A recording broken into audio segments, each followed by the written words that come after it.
क्या महत्व है हमारे जीवन में। बाइबल में से बहुत से उदाहरण हैं कि परमेश्वर के लोग कभी कभी अपने आप को उत्साह या अपने आप को तैयार करने के लिए परमेश्वर के प्रति समर्पण और प्रतिबद्धता का निर्माण करने के लिए, अपने आप को तैयार करने के लिए फास्टिंग में जाते हैं, उपवास और उसकी प्रार्थनाओं के साथ जोड़ते हैं। यहाँ एक बहुत सुंदर वर्णन दाऊद के द्वारा किया गया है और भजन संहिता उसका 35 उसका 13 पद एक दफा जल्दी से पढ़ देंगे।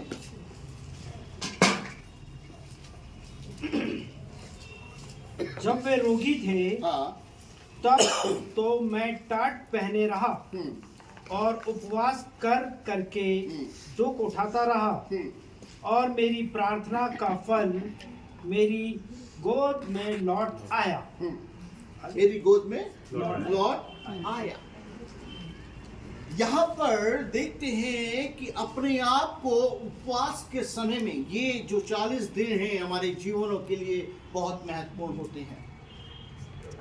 अपने आप को डील करने के लिए, अगर अपने आप को कुछ गलत चीजें हमारे जीवन में हैं उससे छुटकारा पाने के लिए, समस्याओं के लिए, और वो सारी चीजें जो हमारे जीवन में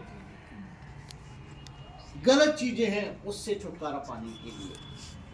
और यहाँ दाऊद के द्वारा भी यही समझाया गया है। उपवास हमारे मन को इस वास्तवपूर्ण प्रेरित करने का एक साधन है। जब हम उपवास में जाते हैं तो कोशिश करते हैं कि मुंह से कोई गलत शब्द ना निकले, हमारा ज्यादा समय वचन में रहे, प्रार्थना में रहे, और हम अपना समय प्रभु को दे सकें। हालांकि हर समय हमारे जीवन में है, लेकिन जब हम उपवास में होते हैं तो खुद ऑटोमेटिकली हमारे जीवन में एक रेय रहता है कि हमारा समर्पण प्रभु को होना चाहिए। उपवास का मतलब ही ये है। भैया की बनाना, इनकी बना। जब हम उपवास में नहीं होते तो हम अपनी दिनचर्या में होते हैं। हो सकता है हमारे मुंह से गलत चीजें भी निकलती हैं, बहुत से ऐसे गलत काम भी होते हैं जो प्रभु को पसंद नहीं होते हैं, लेकिन जब हम उपवास में होते हैं तो इन सारी चीजों से हम लोगों को बचा जाता है। और ये हमें एहसास करने में मदद करता है कि हम कितने कमजोर हैं और हमें अपने चीजों पर कितना निर्भर है। वचन में, बाइबल में बहुत से लोगों का जिक्र है। मूसा का जिक्र है, एलिया का जिक्र है, डैनियल का जिक्र है, पौलुस का जिक्र है ना। बहुत से ऐसे लोग हैं, नबी हैं, जो कि उपवास में गए थे और सबका अलग अलग मकसद था। यीशु मसीह भी उपवास में किया। उसको उपवास करने की क्या जरूरत थी, क्योंकि वो परमेश्वर का पुत्र था, उसको करने की जरूरत नहीं थी, लेकिन उसने हमारे लिए, हमको सीख देने के लिए वो भी उपवास में किया। और उपवास में जाने के लिए हम उसको देखेंगे, निर्गमन उसका 34 अध्याय उसका 28 पद पढ़ देंगे।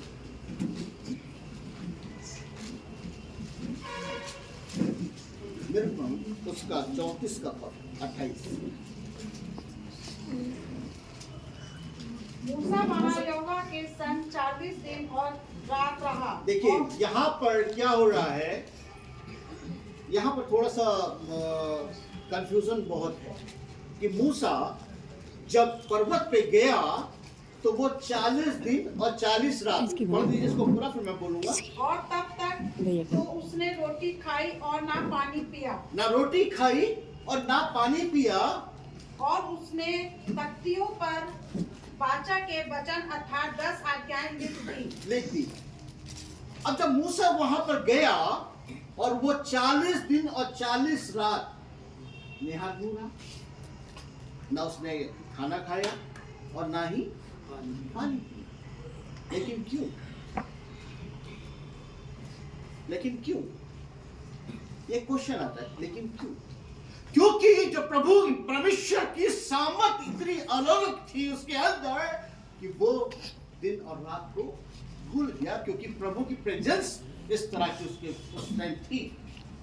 यही प्रेजेंस अगर हमारे जीवन में होगी तो हम भूख और प्यास सब कुछ भूल जाएंगे। हमको नहीं पता होगा कि दिन कब निकला और रात कब निकली। और यही वचन में हमें बताता है कि वो 40 दिन और 40 रात निहार मुंह रहा।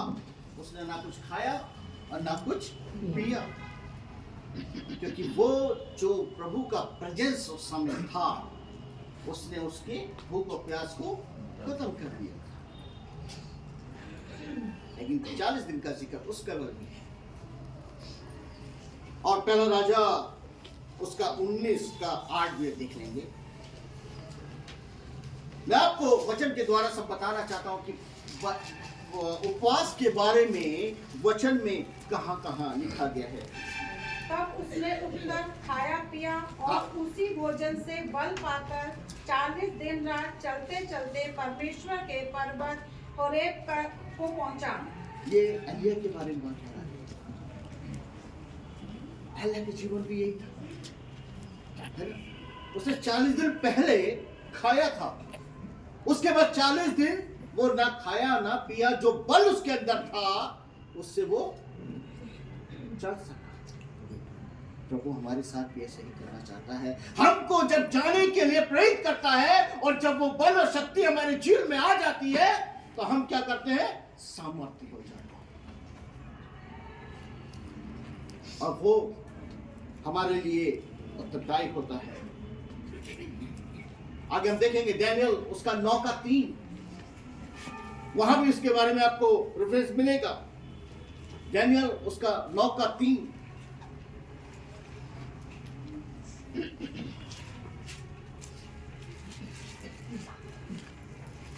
तब मैं अपना मुख प्रभु परमेश्वर की ओर करके गड़गड़ाहट के साथ प्रार्थना तब मैं अपना मुंह परमेश्वर की ओर करके गड़गड़ाहट के साथ हाँ। प्रार्थना करने लगा। प्रार्थना करने लगा।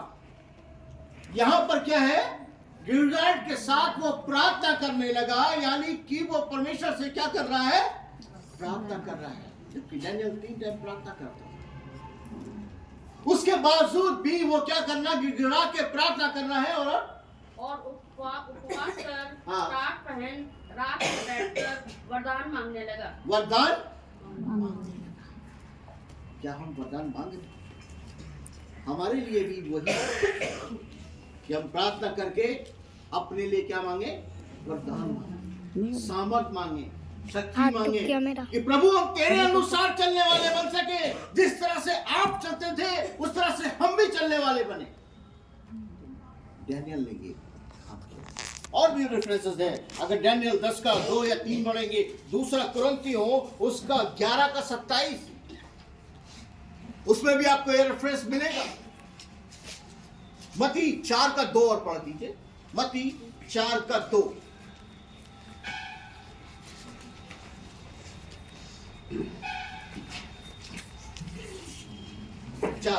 वो 40 दिन और 40 रात वो 40 दिन और 40 रात निहार रहा। यहाँ भी रहा, मतलब यहाँ भी क्या हो रहा है? ना वो खा रहा है ना वो पी रहा है। तब उसे भूख लगी। हाँ। तब परखने वाले ने पास आकर उससे कहा, यदि तू परमेश्वर का पुत्र है, यदि तू परमेश्वर का पुत्र है तो कह दे कि ये पत्थर रोटियां बन जाएं। ये पत्थर रोटी बन जाएं। यहाँ भी यीशु मसीह की क्या हो रही है? परीक्षा हो रही है। मेरे प्रियो, जब यीशु मसीह की परीक्षा हो सकती है तो आपकी हमारी क्यों नहीं हो सकती है? हमारी भी परीक्षा हो सकती है। क्या हम उस परीक्षा के लिए तैयार हैं? यह हमको अपने आप को जांचना परखना बहुत जरूरी है। जब तक हम अपने आप को जांचेंगे परखेंगे नहीं, तब तक हम नहीं समझ पाएंगे कि क्या हमारी परीक्षा हो रही है। हम उसको क्या सोचते हैं कि शैतान ने मेरे जीवन में दुख दे दिया। नहीं, प्रभु भी हमारे विश्वास को परखता है। क्योंकि अगर हमारा विश्वास मजबूत नहीं है तो हम स्थिर नहीं हो पाएंगे, और वो स्थिरता हमको क्या करेगी? कमजोर करेगी, हमको प्रभु में आगे बढ़ने में रोकती है। यीशु जानते थे कि उसके सच्चे शिष्यों को जब वे उनके देह में नहीं होंगे तो कभी कभी उनकी सेवा करने के लिए, अपने जोश को पुण्य प्राप्त करना, नवीकरण करने के लिए क्या करना था, उपवास की आवश्यकता थी। यीशु ने अपने चेलों को भी उपवास के बारे में बोला। मरकुस उसका दूसरा अध्याय 18 से 20 में आपको इसके रेफरेंसेस मिल जाएगा। मरकुस उसका 2 अध्याय 18 से 20 में यूहन्ना के चेले और फरीसी उपवास करते थे। अतः उन्होंने आकर हाँ। उनसे ये कहा, हाँ। यूहन्ना के चेले हाँ। और फरीसी के चेले हाँ। क्यों उपवास रखते हैं? क्यों उपवास रखते हैं? उस समय भी ये बोला गया क्यों उपवास रखते हैं। आगे, परंतु तेरे चेले उपवास नहीं रखते। और तेरे चेले उपवास नहीं रखते। हम विश्वासियों में भी कुछ ऐसे हैं जो कि उपवास नहीं रखते। वो उपवास क्यों नहीं रखते? कोई ना कोई उसके लिए एक्सक्यूज निकाल लेते हैं। और यहां भी यही बताया गया है कि आगे यीशु ने उनसे कहा, जब तक दूल्हा बारातियों के साथ रहता है, बारातियों के संग रहता है, क्या वे उपवास कर सकते क्या हैं? वो उपवास कर सकते हैं? ये बात बिल्कुल ठीक है। सांसारिक तौर पे अगर हम देखते हैं कि हमारे ऊपर कोई हाथ रखने वाला है, हम कभी भी कोशिश नहीं करते किसी काम करने को, हम हमेशा टाल देते हैं। लेकिन जैसे ही हमारे ऊपर से हाथ हट जाता है, वो बोझ हम पे आ जाता है। और जब वो बोझ हम पे आ जाता है तो हमको उस कार्य को करना पड़ता है। यहाँ भी यही बोला है। आगे बता दीजिए। अतः हाँ, जब तक दूल्हा उनके साथ है, जब तक दूल्हा उनके संग है, तब तक वे उपवास नहीं कर सकते। देखिए यहाँ पर भी देखते हैं कि वो चेले उपवास नहीं कर रहे थे, लेकिन यीशु मसीह ने उसका उत्तर बहुत खुल के दिया। याकूब हमें बताता है, क्योंकि याकूब उसका 4 अध्याय उसके 8 पद में ऐसा लिखा है, परमेश्वर के निकट आओ और वो तुम्हारे निकट आएगा। जब तक हम परमेश्वर के निकट नहीं जाएंगे, तब तक क्या परमेश्वर हमारे से निकट आ सकता है? नहीं मिलता। ये 40 दिन हमारे लिए बहुत इंपॉर्टेंट होते हैं, क्योंकि हम उसमें पूरा समय कोशिश करते हैं कि पूरा समय दें, वचन को पढ़ें, प्रार्थना में लगे रहें और इधर उधर की बातें ना करें, क्योंकि ये 40 दिन की बहुत अहमियत है। हमको अपने अंदर खुद को जांचना बहुत जरूरी है कि हमारे अंदर क्या कमी है। अगर किसी बात की कोई कमी है तो उस कमी को आपको दूर करना है, उससे दूरी बनानी है, क्योंकि यह समय हमारे लिए बहुत इंपॉर्टेंट होता है। और हमें क्या करना है? निरंतर प्रार्थना करना है। और कभी कभी उपवास में ऐसा करने से हमें मदद मिलती है। अगर आप महीने में 2 बार उपवास करते हैं तो आप बहुत सी चीजों को आशीषित हो सकते हैं। उपवास आपके जीवन की, आपके मार्गों में एक बड़ा आशीषित है, क्योंकि जैसे कि अभी बोला गया था कि उपवास जब हम उपवास रखते हैं तो शैतान समझता है कि ये हथियार ऐसे हैं इनके पास कि वो उसको अड़ंगा नहीं डाल पाता है। इसलिए उपवास हमारे लिए बहुत जरूरी है। हम इतने उपवास ना करें कि लोग हमारे लिए दुखी हों या हमें पवित्र समझें। मत्ती 6 अध्याय उसका 16 से 18 में इसका आपको जिक्र मिलेगा। यशायाह 58 अगर आप पढ़ेंगे तो उपवास के भयानक और अच्छे उदाहरण उसके अंदर मिलेंगे आपको। गलत दृष्टिकोण के कार्य 58 के 3 और 5 में आपको मिलेंगे। यशायाह 58 6 से 10 कहता है, दानियेल और नहम्याह की पछतावी स्थिति का उदाहरण किया गया है, जो दानियेल 9 अध्याय उसका 3 से 4 में मिलेगा। नेहमिया उसका 9 का 1 और 2, नेहमिया 2 1 का 2 और पढ़ दीजिए। नेहमिया उसका 9 अध्याय 1 और 2।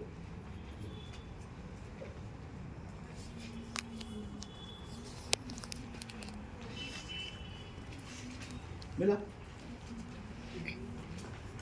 कौन सा पढ़ना? नेहमिया एक।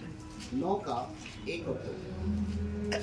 फिर उसी महीने के 24वें दिन को इस्राएली उपवास का टाट पहने और सिर पर धूल डाले हुए इकट्ठे हो गए। हाँ तब इस्राएल के वंश के लोग सब अन्य जाति लोगों से अलग हो गए हाँ। और खड़े होकर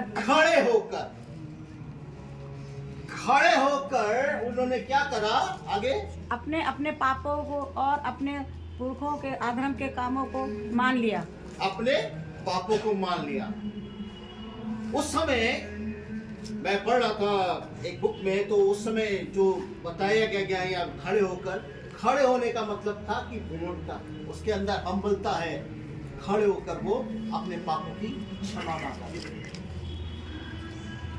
और उसका एग्जाम्पल जो है नेहमिया के इस बुक में पूरा दिया गया है, इस चैप्टर में पूरा दिया गया है 1 और 2 में, कि यहूदी लोग उस समय क्या करते थे?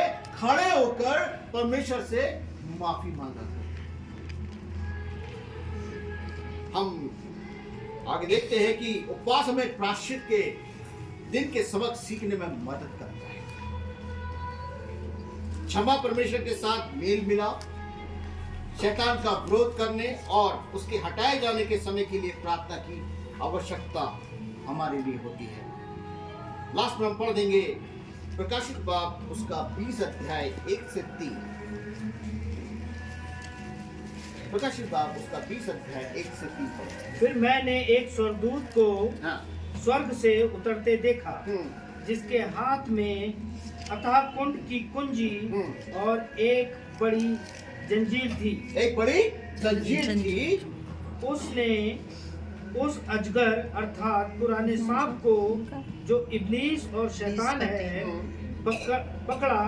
पकड़ के 1000 वर्ष के लिए बांध दिया। 1000 वर्ष के लिए बांध दिया और उसे अथाह कुंड में डालकर बंद कर दिया और उस पर मोहर लगा दी कि वो 1000 वर्ष के पूरे होने तक जाति जाति के लोगों को फिर ना भरमाए।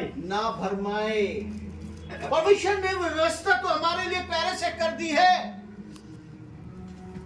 कि 1000 वर्ष के लिए उसको कैद कर दिया।